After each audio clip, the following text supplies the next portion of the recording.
fasal yundabu disunahkan ta'ziyatu kulli aqaribil mayyiti, takziah pada semua karib kerabat. Ada yang meninggal ya, kita menyatakan ikut bela sungkawa, ikut berduka cita, membesarkan hati keluarga yang ditinggal wafat. Jadi bukan hanya ayahnya, bukan hanya ibunya, atau bukan hanya suaminya, bukan hanya istrinya, tapi aqaribil mayyit, semua karib kerabat. Illa syabdal ajnabiyah, kecuali wanita muda yang bukan mahram. Jadi jangan memanfaatkan kesempatan ada yang meninggal, dilihat ada anaknya yang cantik masih muda, kita sengaja ke rumahnya, ngapain? Kan mau takziah, sunnah ini. Tapi milih, ya, itu jangan begitu. Itu namanya takziah modus itu. Orang lagi berduka cita, kita malah jadikan sebagai wasilah untuk kemaksiatan, untuk pendekatan gitu.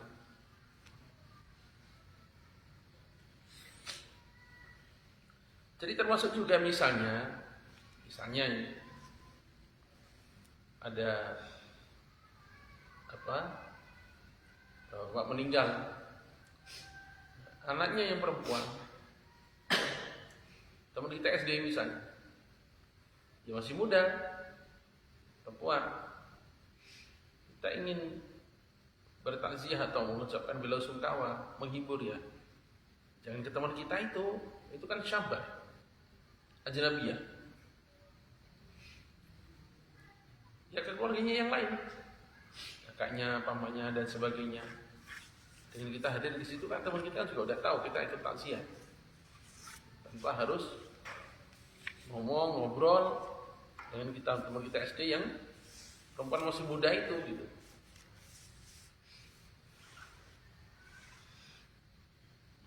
Ini lurusnya ajaran Islam itu ya. Jadi dalam kondisi orang itu perlu betul support untuk dibesarkan hatinya, untuk dihibur, tetap sisi-sisi begini tetap dijaga.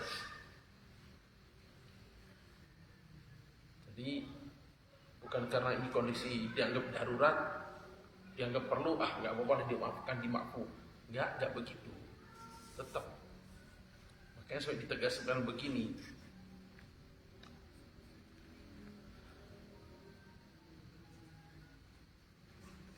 Nah, di sini kita bisa maklumi betapa Islam itu melihat bahwa firman Allah Ta'ala wala taqrabuz zina itu satu patokan yang mesti diterapkan betul.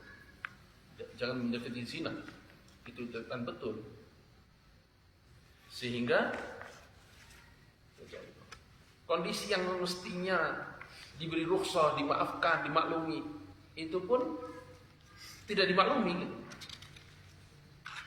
Ini tadi ya, yang meninggal bapaknya teman kita yang perempuan, kan dia betul dihibur, perlu diberi ucapan bela sungkawa, dikuatkan hatinya.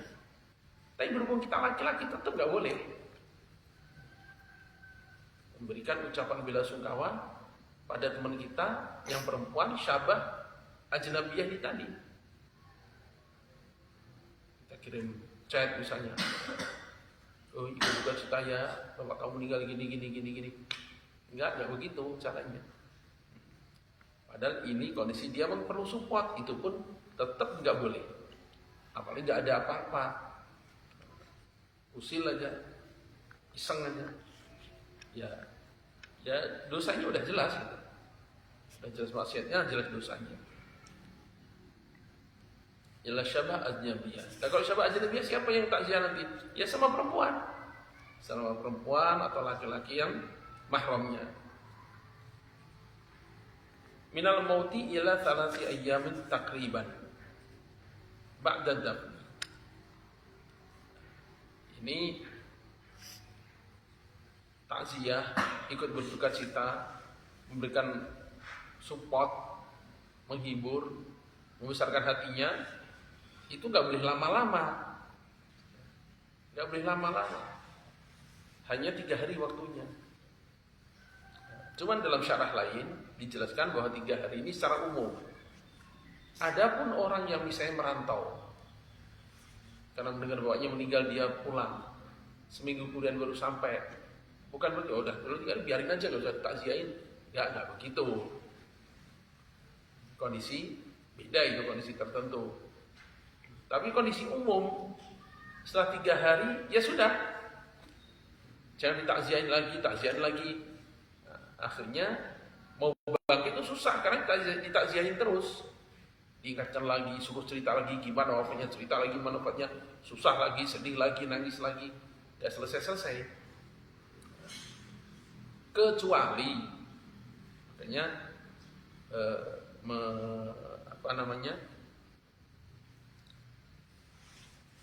menyimpan, merasakan kedukaan.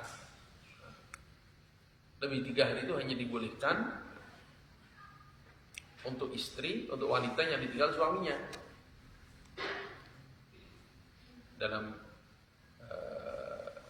kisah Ummu Habibah radhiyallahu anha, istri Sayyidina Rasulullah sallallahu alaihi wasallam, bapaknya meninggal dunia, maka setelah hari ketiga beliau minta, ya kalau zaman sekarang make up, minta wewangian pakai. Itu kenapa? Sebab Rasulullah melarang berkabung lebih dari 3 hari, kecuali kalau suaminya meninggal. Makanya saya amalkan untuk menunjukkan praktek ajaran Rasulullah SAW. Ini saya meninggal 2-3 hari berlalu, ya udah saya selesaikan masa berkabungnya. Sekarang saya pakai wangian lagi. Kalau untuk suaminya meninggal 4 bulan 10 hari, itu dia justru diwajibkan iddah, berkabung, nggak berhias, nggak keluar, berkabung aja, seperti itu. Dan itu banyak sekali hikmah di balik itu, banyak sekali. Baik hikmah secara muasyarah, secara akhlak, menjaga kehormatan dia, ataupun secara jinsiah, secara kita bilang tentang nasab dan keturunan. Dengan lewatnya masa 4 bulan 10 hari sudah diyakini rahim bersih, sehingga nanti kalau nikah betul-betul tidak ada kecampuran dengan benih yang berikutnya. Maka diatur seperti itu kesucian nasab dan keturunan dalam Islam itu hikmahnya. Sehingga dia diwajibkan untuk iddah 4 bulan 10 hari. Dan sudah banyak penelitian-penelitian tentang itu, bahwa itu hikmahnya sangat luar biasa. Tidak ada ajaran itu kebetulan. Nah, ini bukan kekejaman gitu. Ini adalah memanusiakan. Zaman dulu dan sekarang juga masih ada, seperti India misalnya, sebagian sekte Hindu, suami meninggal istri suruh dibakar, menunjukkan kesetiaannya. Kayak gitu. Zaman dulu di tradisi jahiliyah, suami meninggal istri udah dimasukin dalam kamar, kunci, nggak mandi, nggak keluar, nggak berhias, hanya kasih makan udah di situ. Ya, nggak kebayang, kotor, berdebu dan bau dan sebagainya. Seperti kayak gitu. Diperintahkan untuk menunjukkan bela sungkawa dan cinta setianya pada suami, dipaksa kayak gitu zaman dulu. Pastinya dia lupa, setahun kalau nggak salah diperlukan begitu. Nah, ini dalam Islam nggak begitu. 4 bulan 10 hari masa iddah. Nah, ini masa duka cita ini 3 hari, masa takziah 3 hari. Setelah 3 hari ya udah, jangan ditakziahin lagi.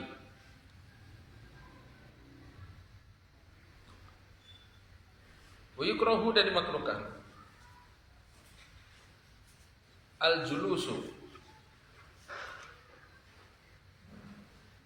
berduduk laha untuk menerima takziah. Jadi sengaja aqrabul mayyit itu ngumpul, kemudian seperti open house gitu, untuk menerima ucapan duka cita kumpul.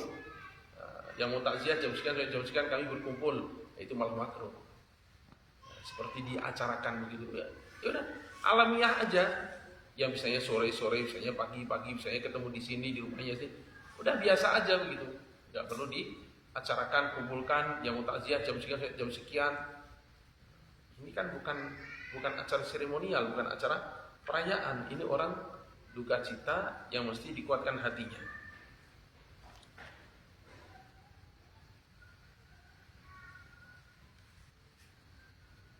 Falau kana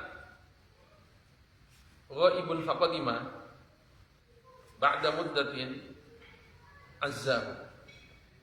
Nah, seandainya tadi itu Abu gambarkan tadi. Seandainya keluarga yang kena musibah itu dia merantau jauh, pulang 4-5 hari kemudian baru datang. Ba'da muddatin, setelah sekian masa, azzahu ya tetap ditakziahin. Jangan dibilang kelewat 5 hari udah lebih baru datang. Ya udah kita nggak bisa takziah, nggak ada ucapan belasungkawa. Ya nggak gitu-gitu amat. Ini kan kondisi lain. Nah ini ada ajarannya. Wa yaqulu fi ta'ziyatil muslim bil muslim. Mengucapkan dalam takziah seorang muslim karena maksudnya seorang muslim. A'zamallahu ajraka wa ahsana azaka wa ghafara limayyitika. Semoga Allah Ta'ala besarkan pahalamu karena sabar menerima musibah ini. Wa ahsana azaka, dan Allah Ta'ala baguskan takziah ini. Dibesarkan hati, diberi kesabaran, diberi pahala. Wa ghafara limayyitika, dan Allah Ta'ala ampuni jenazah di mayit yang meninggal di tengah keluarga. Allah berikan pahala, Allah Ta'ala baguskan takziahnya, dan Allah Ta'ala ampuni dosa yang meninggal.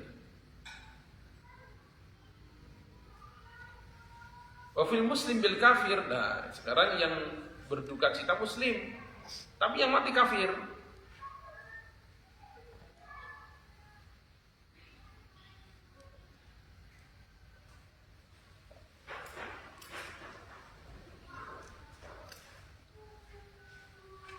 Ya, yang kita takziah ini muslim, tapi yang mati keluarganya kafir. Kan ada begitu di Indonesia, banyak begitu. Entah itu ibunya masih kafir atau kakaknya kafir misalnya. Apalagi daerah-daerah yang campuran gitu kayak di Sulawesi Utara gitu misalnya. Atau sebagian daerah Sumatera Utara sana misalnya. Nah, gimana kalau begitu? Ucapannya a'adhallahu ajraka tetap. Wa ahsana azaka tetap. Nah, ghafara limayyitika ini ditiadakan. Karena keluarganya meninggal kafir, gak perlu didoakan maghfirah.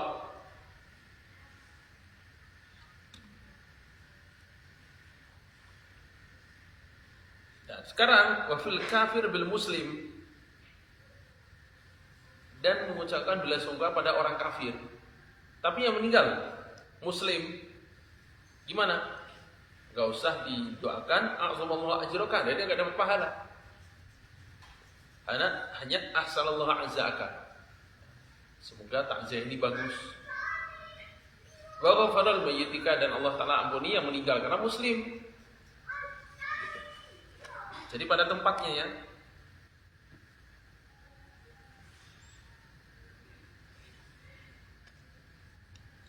Wafil kafir bil kafir, dan yang ditakziahi orang kafir, yang mati juga kafir.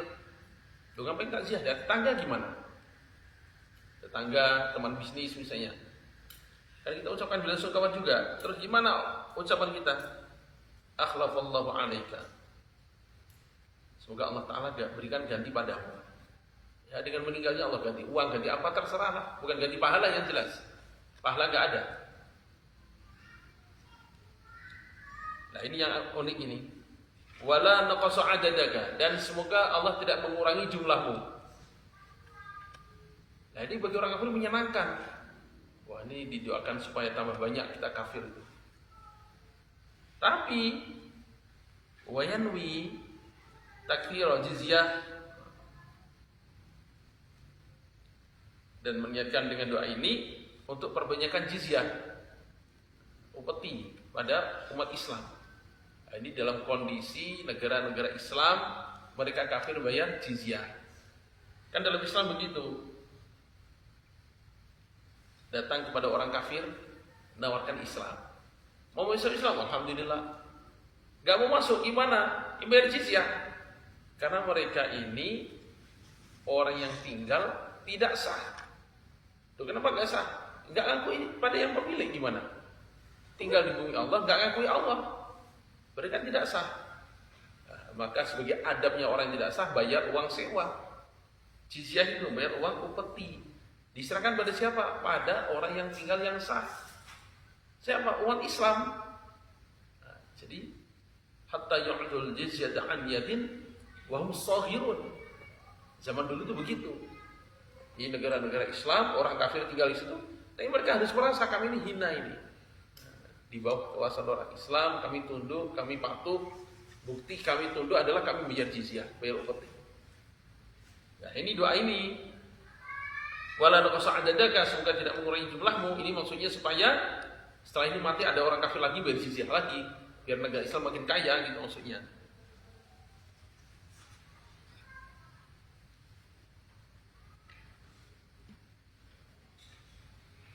Wal buka'u, dan menangis qablal mauti, sebelum kematian, ikut jaizun, boleh.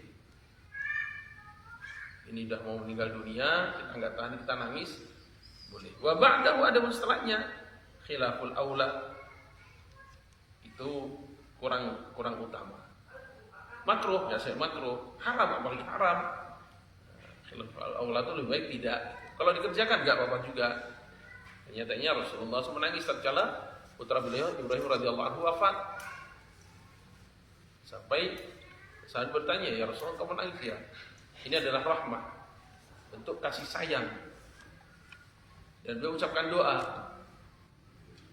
innal ayna tadma' wal qalbu yahzan. Mata mengeluarkan air mata, hati bersedih. Wala naqulu illa ma yarda rabbuna, tapi omongan kita hanya yang mendatangkan ridha Allah Ta'ala gitu. Omongan ini yang dikendalikan, jangan sampai mendatangkan murka Allah Ta'ala.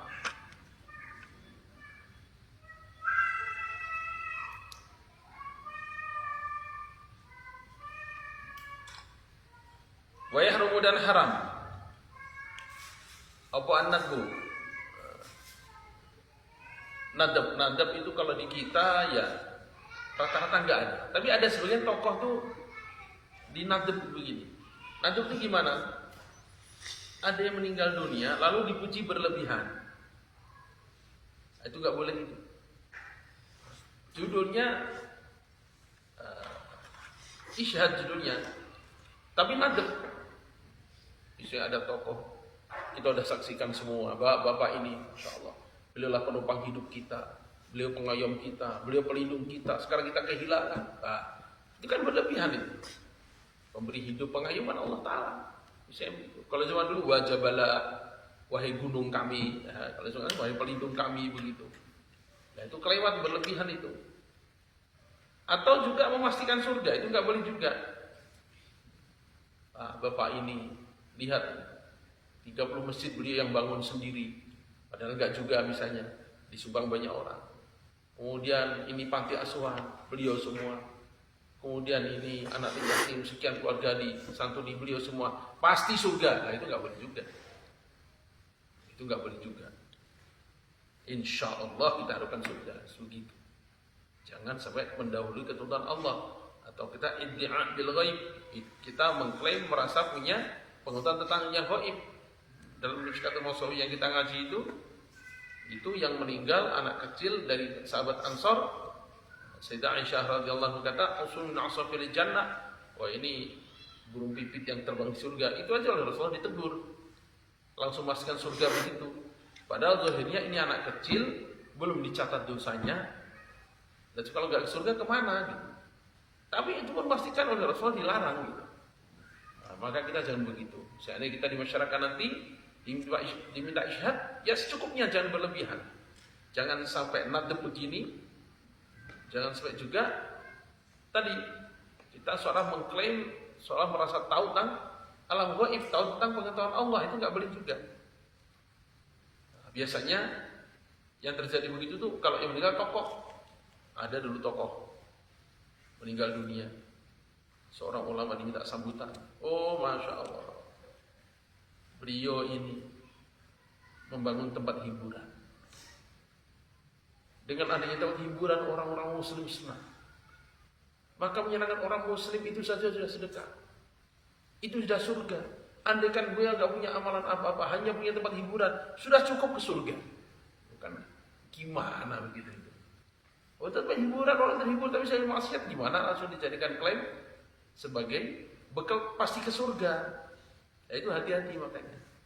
Berapa kali Abiyah diminta isyhad begitu, Abiyah kalau nggak tahu ya Abiyah menolak. Kan saya nggak kenal baik, nggak kenal dekat. Gimana saya isyhad? Saya hanya lihat itu dari jauh. Ingat, jangan saya, tetangganya atau siapa yang tahu. Kalau saya isyhad, saya paksakan diri banyak bohong nantinya. Saya nggak kenal kok. Bukan tangga, bukan teman, hanya hadir di sini ikut. Nggak, jangan suruh isyhad.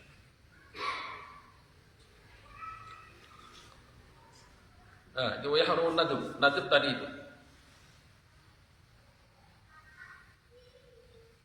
Wan niyahah. Niyah itu apa? Meratap, teriak-teriak, histeris. Itu enggak boleh juga. Walakmu, dan menampar pipi, mukulin wajah. Haram juga itu. Wasyaqqus saudi, dan untuk menunjukkan kesedihan, baju disobek-sobek. Wanashrus sya'ri, dan mengacak-acak rambut. Ini perempuan, wah saking sedihnya untuk menunjukkan duka citanya, wah rambut diacak-acak itu, saya teriak-teriak. Itu haram semua itu. Ya, haram semuanya. Jadi ada yang boleh, ada yang khilaful aula, ada yang haram. Kemudian Abi ingatkan bahwa kitab ini bukan untuk bisa menjawab soal ya. Ini pegangan selamanya. Kalian hidup di tengah masyarakat, bertetangga, bermasyarakat. Nah, ini pedomannya gitu. Bukan hanya untuk kita belajar, setelah itu ada ujian, kita jawab soal, nilai bagus, enggak begitu. Ini tuntunan, makanya jangan hilang catatan yang bagus, dipegang, disimpan, di masyarakat dipakai.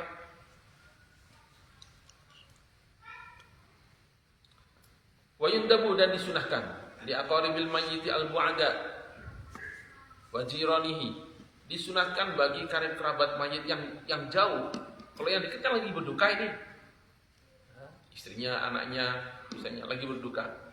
Nah, yang bagi yang karib kerabat yang jauh, wajironihi, dan tetangga-tetangganya, ayyuslihu ta'aman li ahlil mayyiti al-aqrabi, untuk memperbaiki makanan untuk keluarga mayit yang dekat-dekat. Ya, Rasulullah SAW memerintahkan para tetangga keluarga Ja'far bin Abi Thalib radhiyallahu anhu tatkala wafat, beliau perintahkan, buatkan makanan untuk keluarga Ja'far itu. Beliau punya anak 5 kalau nggak salah. Nah, ini Rasulullah khawatir kalau saking duka citanya akhirnya nggak sempat masak atau nggak bisa makan. Karena nggak bisa masak, nggak sempat masak, maka keluarga jauh tetangganya yang suruh masakin. Mereka masak, antarkan supaya makan. Jadi tradisi ini di desa masih jalan, cuman sayangnya bentuknya makanan mentah. Jadi di kampung masih ada nggak itu? Takziah bawa beras itu, udah enggak, masih. Sebenarnya lebih bagus nasi sebenarnya, cuman enggak umum gitu. Bawa beras, bawa gula, itu makanan juga. Sementara yang dianjurkan tuh sesuatu yang bisa langsung dimakan, sebenarnya begitu.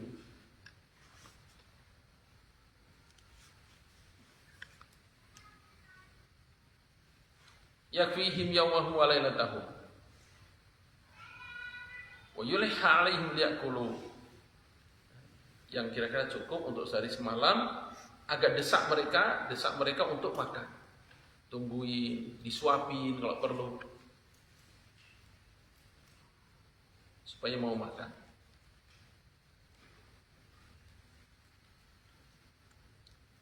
Wa ma yaf'alu ahlul mayyiti min islahi ta'am wa jam'in nasi 'alaihi bid'atun ghairu hasanah.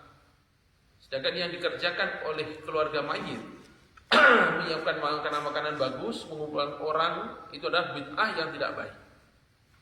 Nah, ini masalah ikhtilaf.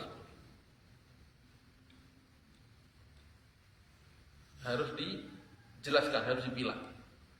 Kalau itu membebankan mayit, keluarga mayit, sedangkan mereka memang tidak mampu, satu. Atau keluarga mayit akhirnya memakai uang peninggalan mayit sebelum dibagi, sementara ahli warisnya ada yang masih kecil, lah itu bisa haram. Ya, bapak meninggal, anak 5. 5 ini 2 masih kecil, masih SD, belum balik. Lalu uang peninggalan ini dipakai untuk misalnya tahlilan, untuk 7 harian dan sebagainya, pakai uang peninggalan ini. Nah, ini yang rawan untuk sampai pada haram. Kenapa? Karena menggunakan barang yang belum diizinkan oleh pemiliknya. Loh, anak kecil kan udah mau mengizinkan, enggak, dia anaknya enggak mau tabar izinnya itu. Izinnya itu enggak mau tabar. Nah, ini niatnya sedekah baik-baik gimana? Ya dipisahkan dulu kalau dari situ. Paling bagus dari uangnya sendiri. Uangnya yang ingin mengadakan tahlilan tadi, anaknya punya penghasilan, ya ini punya, udah urunan untuk untuk sedekah. Jadi kalau jatuhnya tadi memakai harta anak yatim, itu bahaya. Atau dianggap satu kewajiban yang kemudian jadi beban sampai akhirnya hutang, nah, itu bahaya juga kalau sampai kayak begitu. Jadi idealnya gimana? Idealnya itu kan bukan makan makanannya sebenarnya, mendoakannya itu yang utama. Ini apa bukan termasuk takziah lebih dari 3 hari? Enggak, ini bukan takziahnya. Tadi udah selesai. Ini isolus sawab, kumpul untuk mendoakan. Dan di sini adalah menceritakan kebaikan. Udhkuru mahasina mautakum, ceritakan kebaikan orang yang mati di antara kalian. Jadi bukan memperbaharui rasa duka cita, bukan. Ini untuk mendoakan dan menyebut kebaikan-kebaikan. Harus dipilah-pilah. Sehingga kalau itu sampai pada tadi itu, menyebabkan orang utang-utang gak bisa bayar, atau gengsi-gengsian, atau pakai harta anak yatim yang dapat warisan, nah, itu mengkhawatirkan. Itu sangat mungkin jatuh pada yang haram. Gitu. Wallahu a'lam.